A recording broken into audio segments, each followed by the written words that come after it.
Hey everybody, today I'm going to show you what I do to my chainsaw after I'm done using it. I don't use a chainsaw very often, but when I do use it, I need it. I used to fight with them and try to get them running because I leave the gas in them. So I'm going to show you exactly what I do. I just got done with a chainsaw. First thing I do is I take and I wipe everything down.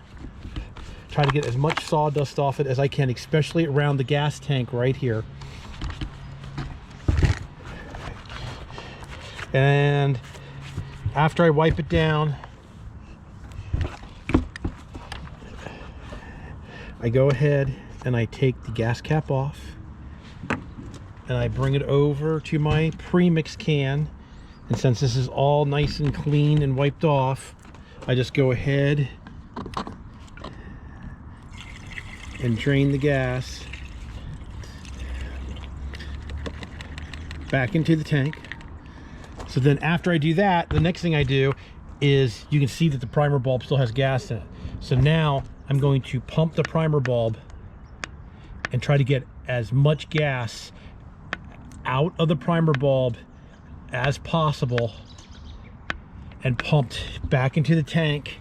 And now I'm gonna see that little extra bit came out. Sometimes you got to flip it up on end. That's probably the better way to do it, is to flip it up on end and wiggle it to try to get all that gas out of that primer bulb and back into the tank. And there's some more gas that came out. So I think that's probably about all the gas that's going to come out of the primer bulb. Then I put the gas cap back on.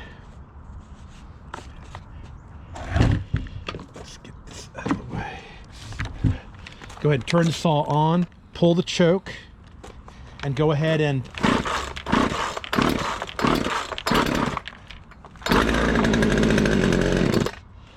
try to run the rest of the gas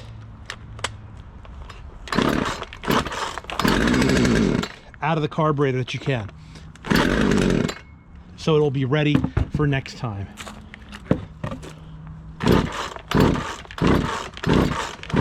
Usually just do it at full choke.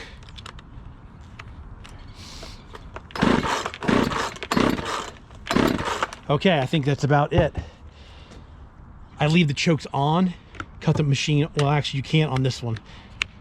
Cut it off, get your case, put it back in your case, and it's ready for the next time you need it. Next time you need it, you fill it back up with your premix, you push your primer bulb, 20 to 30 times to get it primed. And usually when you do this, then the carburetors don't gum up.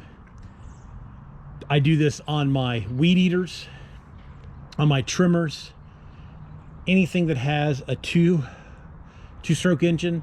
This is what you should do. And just like the lawnmowers, you should do the same thing. You should run them out of gas. The generators, you should run them out of gas. You can put stable in the gas.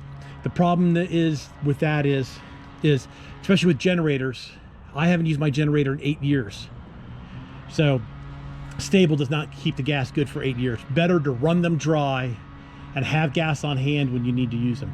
All right, everybody. I want to thank everybody for watching. That's how I store my chainsaw with no gas in it. Please subscribe. You can always do that right there in that corner. Please give me a thumbs up if you like my videos. Please like and share.